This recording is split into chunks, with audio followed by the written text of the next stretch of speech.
Good morning guys. Ito pala yung Madre de Agua. Papakain natin to sa baboy ramo. Ito na pala guys yung baboy ramo namin. Buntis to.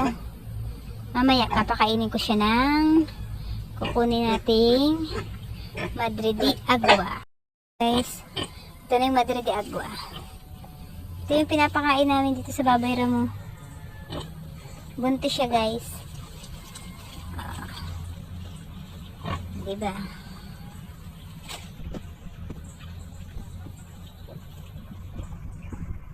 Ayan yung kulungan niya guys. So, yung bubong niya.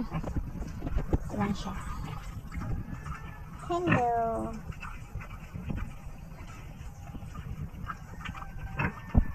Ayan siya guys.